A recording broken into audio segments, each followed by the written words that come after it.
Welcome back. All right, so I like stats. People know I like my numbers. I've got some all-timers on here. These are all active players. This will post while we're on holiday, so it won't just be jersey videos for anybody who gets concerned during during my time away. All I did was pre-record jersey videos. All right, so when we look at career numbers, there has to be kind of a standard. So 200 goals minimum, 500 points minimum. Well, hits don't matter. I was looking for hits per game, but that's not really an important stat. We'll go with total hits.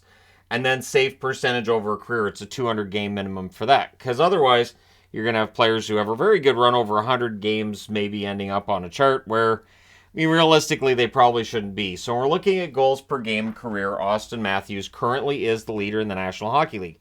299 goals, 0.622 goals per game. So this is a very high number. He is ahead of Ovechkin, who has a 0.610 to go with his 822 goals. So again, it seems like it's only a matter of time before Ovechkin catches Gretzky, probably over the next 2 years, and becomes the all-time goals leader. But again, if Matthews can keep up the pace he's been at, if he can get a couple more 60-goal seasons, you just never know, and it's possible.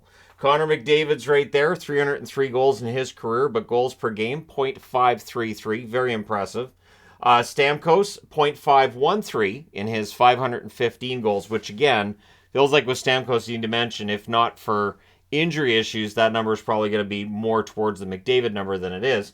Pastrnak, 0.508, 301 goals in his career. It feels like that 0.508 is going to keep going up. I would say with the retirement of Bergeron, it could go either way. Either that his numbers drop because he's not playing with Bergeron or Krejci, or his goal scoring numbers go up because he may not have a lot of options out there, and he may be even more of a go-to guy for the Bruins this coming season than he was previously. Draisaitl, 0.480, 306 goals in his career. So it's interesting that three of the guys on this board hit 300 goals this past season, and there's one at the top that was one goal away.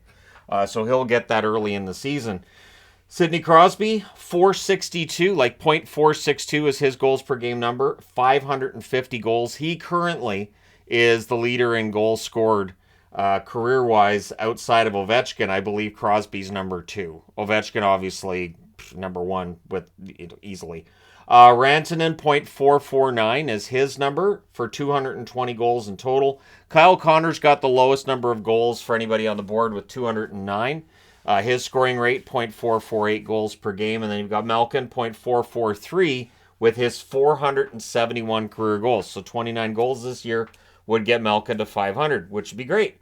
I've always been a big Malkin fan. People know this. Now, the all-time leader in goals per game is Mike Bossy, 0.762.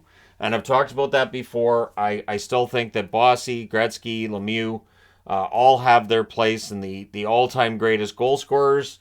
But Ovechkin likely will be remembered as the greatest goal scorer. Matthews has a long way to go before he gets there. Points per game career, Connor McDavid. Not a surprise he's there. 1.494 points per game. 850 points already for Connor. So he's halfway to 1,700. Does anybody think he's halfway through his career? He's not. So, yeah, 1,700, quite possible. Absolutely ridiculous career. Sidney Crosby, 1.262 points per game. He has 1,502 points in his career. So, fantastic career for him. Most of the guys on this board are Hall of Famers already. Draisaitl, 1.166 points per game for 744 in his career. So combined between McDavid and Draisaitl, that's almost 1,600 points. So that's not too shabby.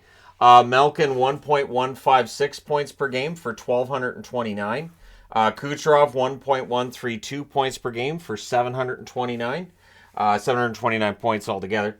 Matthews, 1.127 points per game. He has 542 points in his career. People will also point out that, early in a player's career, they score more. Absolutely. Do players tail off later on? Yes. But still, the numbers for Matthews, impressive. Panarin, 1.120 points per game, 661 in his career. Ovechkin, 1.102 points per game, 1,485 in his career. Marner, 1.093 points per game, 554 in his career. And there's Nathan MacKinnon, 1.071 points per game, 759 in his career. So he's almost 100 points behind McDavid just insane, and it shows just how good McDavid's been throughout his career. Again, a 500-point minimum to be on that board. Wayne Gretzky is still the all-time leader, will stay the all-time leader, 1.921 points per game. And I don't think Gretzky's points record will ever be touched. I think that's one that we can pretty safely say is never going to be reached. Now, for career hits, this is where things get interesting because hits have not been measured in the NHL for decades and decades and decades. It's more recently that we've been counting hits. And there's always been an idea that maybe with the Islanders, they count hits a little easier than other locations. Hits is difficult. So Cal Clutterbuck is the all-time leader in hits in the NHL, 3,756. Matt Martin's right behind him, 3,703. Now, I'm not going to try to say that they're not really good hitters or frequent hitters. They are. But there might be something to the idea that it's a little easier to record a hit if you're them playing in New York than elsewhere. And it's one of those stats that is really subjective. Now, Dustin Brown is third on the all-time list with 3,632. He, of course, retired last season. Ovechkin is next on the list at 3,471. Milan Lucic, 3,263 as he returns to the Bruins. Luke Schenn, 3,158. So hard-hitting blue liner there. Ryan Reeves, 2,797. He's bringing that to Toronto. Radko Gudas, 2,565. Nick Foligno, 2,365. Jordan Staal, 2,209. And Marcus Foligno, showing how tough the Foligno brothers are, 2,182. So they're both really in line with what their dad Mike was. Mike Foligno was a guy that he could hit, he could score, he could do a little bit of everything. And both Nick and Marcus Foligno have been able to do that throughout their NHL careers. So again, hitting is an interesting one. And the other interesting part, too, is that unlike these lists here where these are career players, you do see guys who move around the league that throw a lot of hits. Now, career save percentage. And this, of course, is one that if you're looking at it historically, there's going to be some really low numbers during the higher scoring periods in the National Hockey League. And there's going to be some really high numbers, obviously, for low-scoring periods of hockey in the NHL. That being said, currently, Saros, 919 save percentage. Ullmark also has a career save percentage in the 919 range, as does Andrei Vasilevsky. So, both of these, or all three of these goaltenders, really solid numbers. Ullmark's definitely helped by his numbers this year with Boston, brought him up quite a bit. Antti Raanta, a little bit surprising that Ranta's at 918, but his numbers are usually good. Hellebuck, 916. Darcy Kemper's there with a 916. Varlamov, 916. Freddie Anderson has a 915. Yarrow Halak, who is still an unrestricted free agent at the time I'm recording this, 915 for him. And there's Sergei Bobrovsky, 915. And this is the thing, if you're a GM trying to figure out which goaltender is going to be the hottest any given year, it can be tricky. Now, players or goaltenders who haven't played enough games to end up on this board, Igor Shesterkin has a 924, so does Sorokin.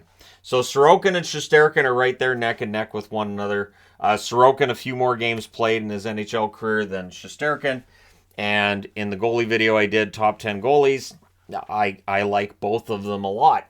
Hasek and Dryden are currently the all-time leaders amongst goalies who've played enough games for that. And they have a 922 save percentage. So Sorokin and Shesterkin have a chance, once they've reached that threshold, of being the all-time leaders in NHL history in save percentage. So that's how ridiculous that is. Now, of course, we get into all the arguments, too, about how certain players would have more goals if they played elsewhere, would have more points if they played elsewhere, and certain goaltenders would have a better save percentage if they played elsewhere. But that's the whole thing with stats. I do like using the traditional stats. I don't mind the advanced stats either. No advanced stats on this board, but I can do advanced stats videos over the summer. I may just do that. But there you go. So which player most surprises you to see on this board? And why is Malkin one of the most underrated players from this generation? Just throwing that out there. But anyways, and I know that there are a couple reasons with Malkin. I'll just answer my own question, which is a lot of injuries. So he's missed a lot of time. If not, we'd be talking about a player with about 1,500 points, the same as Crosby. And a player who has been overshadowed by Crosby throughout his career. I think if Malkin, I've talked about this before, if Malkin played in an organization where he was the guy right from the start of his career, I think we'd have a different view of Malkin. I think he would be right up there with Crosby and that'll be a debate. But hey, I don't think he minds playing in Pittsburgh and having 3 Stanley Cup rings. So let me know your thoughts in the comment section below as always. Don't forget to hit like and subscribe if you're browsing your way through. You just happened upon this video. Thank you guys so much for watching, for all your support. I will talk to you again soon.